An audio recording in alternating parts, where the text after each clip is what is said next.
ఉచిత ఎముకల సాంద్రత ఆరోగ్య పరీక్ష శిబిరానికి విశేష స్పందన. లయన్స్ క్లబ్ ఆఫ్ పొంగనూరు ఆధ్వర్యంలో ప్రజలకు ఆరోగ్య రక్షణ కొరకు నిర్వహిస్తున్న పలు రకాల సేవల్లో భాగంగా సరళ నర్సింగ్ హోం నందు డాక్టర్ రెడ్డి కార్తిక్, డాక్టర్ శివ మరియు మద్రాస్ బోన్ స్పెషలిస్ట్ వైద్య నిపుణులచే బోన్ మినరల్ డెన్సిటీ పరీక్షలను ఉదయం 10 గంటల నుండి పట్టణంలోని ప్రజలు దాదాపు 300 మందికి పైగా ఉచిత ఎముకల పరీక్షా శిబిరంలో చికిత్సలు చేయించుకున్నారు. ఈ సందర్భంగా వైద్యులు మాట్లాడుతూ, శిబిరంలో ఎముకల ఆరోగ్యాన్ని పరీక్షలలో ఎక్కువ శాతం మంది బోన్ డెన్సిటీ ఉన్నదని, వీరికి కాల్షియం టాబ్లెట్లు మరియు ఆరోగ్యాన్ని పరీక్షించుకోవటానికి పాలు, గుడ్లు, ఆకుకూరలు వాడాలని తెలిపారు. ఈ వైద్య శిబిరంలో లయన్స్ క్లబ్ అధ్యక్షులు మహేంద్రరావు, కార్యదర్శి మహిపాల్ రెడ్డి, వరదారెడ్డి, లయన్స్ సభ్యులు గోపాలకృష్ణ, షరీఫ్, రజీ అహ్మద్, అమరావతి సురేష్, సతీష్ తదితరులు పాల్గొన్నారు.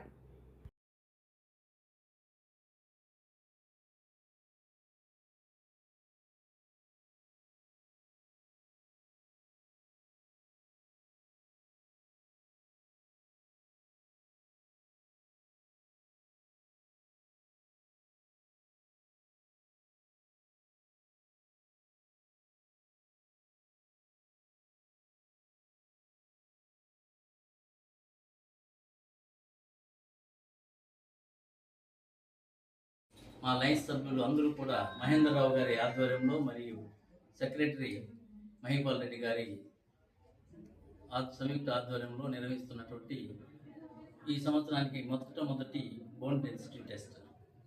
ఇదివరకే మేము గత 10-15 సంవత్సరాల నుండి ఈ బోన్ డెన్సిటీ టెస్ట్ సర్వసాధారణంగా చేస్తూ ఉండేవాళ్ళం.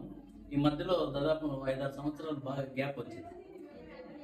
అయినా కూడా ఈసారి మహేంద్రరావు గారు పట్టుబట్టి ఈ యొక్క బోన్ డెన్సిటీ టెస్ట్ చేస్తే బాగుంటుంది, చాలామంది ప్రజలంతా కూడా ఇబ్బంది పడుతున్నారు అని చెప్పేసి ఈ కార్యక్రమాన్ని ముందుకు తీసుకొచ్చారు. డాక్టర్ శివ గారు మరియు రెడ్డి కార్తిక్ గారు, డాక్టర్ రెడ్డి కార్తిక్ గారు ఇద్దరు కూడా కలిసి ఈ చెన్నై నుండి ఈ యొక్క టీంలంతా కూడా రప్పించి మన సరళ నర్సింగ్ హోంలో నిర్వహిస్తున్నటువంటి క్యాంపుకు విశేషమైనటువంటి స్పందన ఉంది. దాదాపు ఇప్పటికే ఒక 100 మంది దాకా ఎన్రోల్ చేసుకున్నారు. 60 మందికి టెస్టులు కూడా పూర్తయినాయి. డాక్టర్ గారు చెప్పిన ప్రకారం అయితే ఆల్మోస్ట్ 60%కు బోన్ డెన్సిటీ ఉంది, అంటే ఎముకల సాంద్రత తగ్గింది. కాబట్టి ఎముకల సాంద్రత తగ్గితే డాక్టర్ గారు సలహా మేరకు మందులు కనుక లేకపోతే ఆహార పదార్థాలని మనం కన సక్రమంగా తీసుకోకపోతే ఎముకలు ఊరికనే ఇరిగిపోయడానికి అవకాశం ఉంది. కాబట్టి వాళ్ళు దానికి ఈ యొక్క టెస్ట్ చేసి వాళ్ళు మందులు ఏమేమి తినాలని చెప్పి ప్రజలకు తెలియజేయడం జరుగుతుంది. కాబట్టి ఈ సదావకాశాన్ని ప్రజలు బాగా వినియోగించుకుంటున్నారు. అదేవిధంగా గత 10 రోజుల నుండి కూడా కేసీటీవీ ద్వారా కానీ ఇతరత్ర మీడియా ద్వారా ప్రజల్లోకి తీసుకెళ్లి ఈరోజు ఇంత విశేషమైనటువంటి స్పందన ఉందంటే మీరే కారణం. కాబట్టి మీ యొక్క అందరికి కూడా పేరు పేరున ధన్యవాదాలు తెలియజేసుకుంటూ, మహేంద్రరావు మరియు మహిపాల్ రెడ్డి, సుధాకర్ రావు వీరి యొక్క ఆధ్వర్యంలో నిర్వహిస్తున్నటువంటి క్యాంపులకు మా లయన్స్ క్లబ్ అందరూ కూడా ధన్యవాదాలు తెలియజేస్తున్నాం.